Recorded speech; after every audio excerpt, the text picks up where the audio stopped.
friends, today let us talk about how to write content for a website. See, people show different type of behavior while reading content online on a website as compared to a real world situation where one is reading a magazine or a novel. See, the simple point is on a website people are not only reading for pleasure.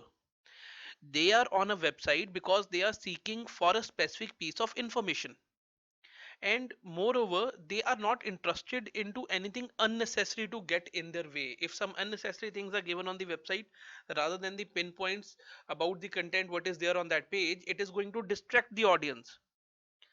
So generally people tend to do research on a website rather than finding for entertainment. For the purpose of today's discussion, I would be using my own website as a reference point. Now, first thing first, this is not the website which I'll say is having the exact right kind of written content over it, but I have tried to make certain mistakes into the content writing for this website willfully in order to showcase where the problems are on this website. So, first of all, let me tell you on an average you'll find that people only read 20% of the text given on a company's web page when they are reading online about the company content or company's offerings on a website. So keep in mind that readers are skimming for information that they think is relevant to their problem. So on my website, see, this website is targeted at small and medium scale companies. See, I uh, pitch to offer them consultancy services and training services for their employees in the area of digital. So this website is all about me and what kind of solutions I can offer to the problems of the industry. So let me just take you around this website once. Let me click on this page of solutions offered. So I do two things: consultancy and trainings. It is already listed over here. And who is Rahul Sharma? Now, uh, this is the heading that I have given to this page of what is your need. So your need is either consultancy or training. I've given this consultancy as a heading and training as a heading over here.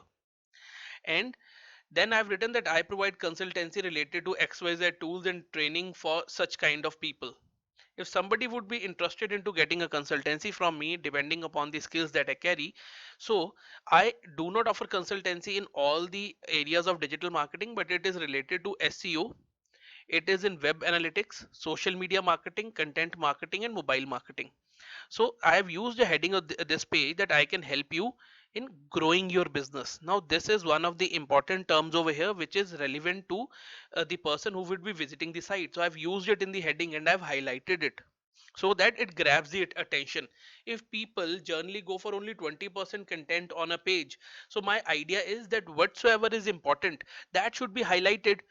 See, this is the heading and these are the sub headlines. These five: social media marketing, content marketing, and mobile marketing. Once people would be interested into any these five of the things from my side, maybe they can contact me, otherwise they can leave the page.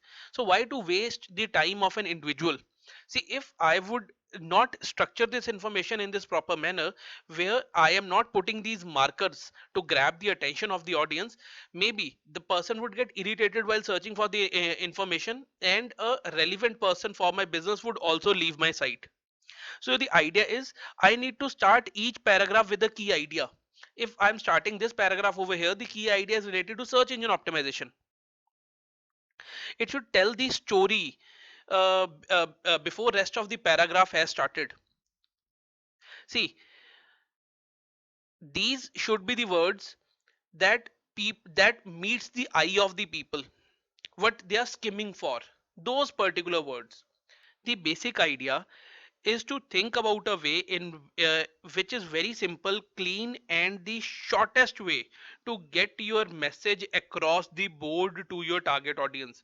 Basically, I would suggest that one who is writing for the website should try to write a content with a perspective that a school going kid is going to read your content.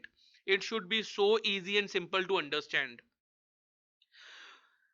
We need to remember that we are writing to make our target audience understand our message clearly. We should not be using repetitive words or sentences, and we need to convert long text into understandable points wherever it is required. Other than writing long paragraphs, I would like to suggest you people to write in points. See, if about me, I could have copy pasted my complete resume, and in this big resume, people would not be interested into maybe looking at it. So rather, I have given 5 pointers over here of my core competencies, my education, my awards and honors, research, publications, and certifications. So when somebody would be clicking on it, they would be simply able to understand what are my core competencies, what is my education all about, what different awards I have received. Along with it, what are my different research publications in the area of digital and so on. So points are always better. So the simple idea is that we should write simple content which our audience can easily understand, and we should write simple words in short sentences, and only that content which my target audience needs to read. We should not give them extra content to study, because people are not on a website for entertainment purposes. It is very important to divide the content of the website into headings, subheadings, and summary, which we call as plain text. See, we need to help our visitors in to move in the right direction. See, we can provide direction by providing different markers like heading, subheading, and the summary of it.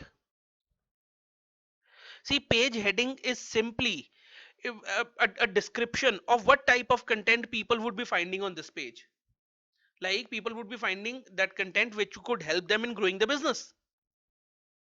The subheading is below the headline, like this one, and it would give me a hint about what is given in the summary. And it is a simple marker. If somebody is into content marketing, they can simply just move to this content marketing and can read the content given over there, how I can help them. Otherwise, they would be skipping all this content over here, which is not meant for them. See, images can also be used to grab the attention of the website visitors to understand about what to expect from reading the content associated with the image. People search for supporting information, and images can do tremendous job over there. But one important thing is that while using images, stock images should be avoided. The kind of images that I'm using over here are stock images, the copyright image, free images that I've downloaded from the internet and have used on my website. It is a lame idea. Rather, a person should use actual image of the businesses with the actual people who are associated in the business being showcased there. Now just see this thing. I am into this consultancy and training, and I've used my real images over here. This gives a more personalized feel.